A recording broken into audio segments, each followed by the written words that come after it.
Hey, welcome back again to Level Up and Learn. I'm Shawn Winders. And I am Taylor Ricker. We are back with Kaylee Ervin into our Google Drive series. She's going to show us how to search within our Drive to help stay better organized. So think about we get started on these blended learning projects and we start really introducing a lot of technology and a lot of files to our students and our staff. Some of that can get lost along the way, get moved around. And so this is a nice way of helping us stay organized. Yeah, and really focusing on that empowered learning part. Letting the students kind of showcase, how they utilize the different tools. So really kind of focusing on that right now. Hey everybody, it's Kaylee, and I'm back again for tip number 8 in our series on Google Drive. I honestly feel like this tip number 8, might be the best one in this series. I think that this tip on searching and search tools and options that you have in your Google Drive is going to be the most effective way for you to search and find things in your Google Drive, which has been one of the biggest complaints that I've heard from teachers in our district since I've been in this new position as a technology specialist. So I wanted to make sure that this was one of the tips that we covered in our series. So let's get started. So you probably already know that the search feature exists in your Google Drive. So I can type here, try to find the name of whatever I need, but as you know, it's sometimes hard to remember exactly what a file was called, and you try your best to remember and type in some important keywords from the file name, but sometimes it just escapes you and you can't quite get it, and then you have trouble finding it in your drive. It doesn't pull up. So if you look here, this little tiny triangle is the magic triangle. This is going to give you tons of search options that is going to make it so easy to find things in your drive. So when I click on this little triangle, I get all these awesome features. So it starts up at the top. I can limit my search by file type. So I have all of these choices. I can always leave it blank. You don't have to complete this entire search options function, but you can put in as much as you remember. So if I know for a fact, okay, I'm looking for a slides presentation, I know it was slides for sure, I can click on that and it's only going to search slides presentations that are in my drive. Same with any of these other things. If I know that I'm looking for a doc, it was a Google Doc, someone shared it with me, I know it's a doc. Then I can click that and it's only going to show me docs. So the first option you have is to limit it by what type of file you're looking for. You also have the option to look for folders. So if you know that it was an entire folder that your teammate or someone shared with you, then you also can limit it to just folders that are in your drive. So that's your first search option. The second one is also really helpful. So you can limit it by the owner of the file. So if you don't remember, you can leave it on anyone. But if you know, okay, it was my principal shared that document with me, I can click on specific person and it will let me type in their name or their email address to know for a fact that they shared that with you and you need to find it. They created it, they owned it, it wasn't mine, they gave it to me. Type in their name or their email right there, and it'll only search for things that that specific person owns in Google Drive. Let's say that you know it was something that you created. I know I made that document or that file, but I don't remember really much else. You can limit your search to only things that you own and have created in your drive. Or let's say, well, I know it wasn't me that created it. It had to be somebody else. Then you can also say, limit my search to only things that are not owned by me. So only things that other people have created and given me access to, but I don't know the specific person. That's what not owned by me means. Somebody else owns it. I can't remember exactly who it was, but I know it's not mine. That's not owned by me. You can also limit it to where search can go in your drive.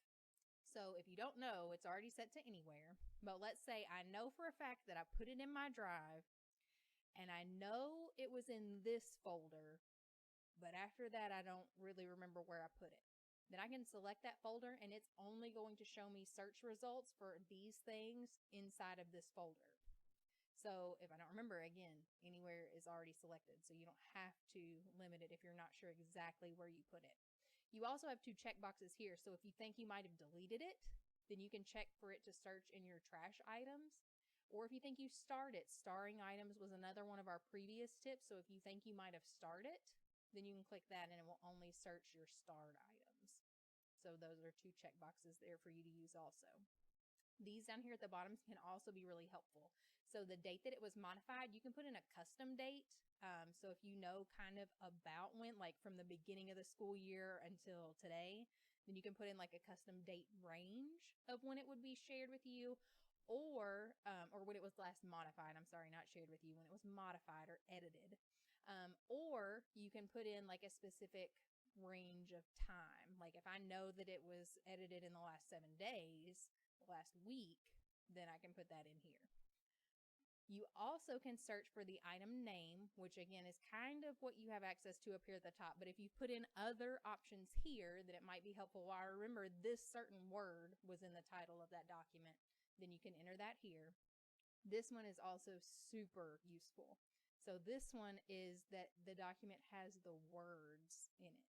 So this is not part of the title. You may not remember the title at all, but you might remember that this specific document talked about this certain student and you know their name was in the document. Or this document talked about this specific event that's coming up at my school. You can enter that event that you know was discussed in the document. So it will search inside the document for these keywords, not just the title, which is super helpful. You can also enter other emails or names that you know the file has been shared with. So if it was shared with you and your other team members, then you can enter their email addresses here, and Google will only return results that have been shared with all of those people. And then if you marked it for file up or as a suggestion item, then you can check that here. Probably not super useful on that one, but most of these are really helpful. You can put in as much as you remember about the document or as little as you remember, but some of that stuff is going to be super helpful, especially if you can remember what type of document it was, maybe who shared it with you or who created the document, any specific words that were in the document. So I think some of those are going to be super helpful for you all finding things quickly and easily in your Google Drive.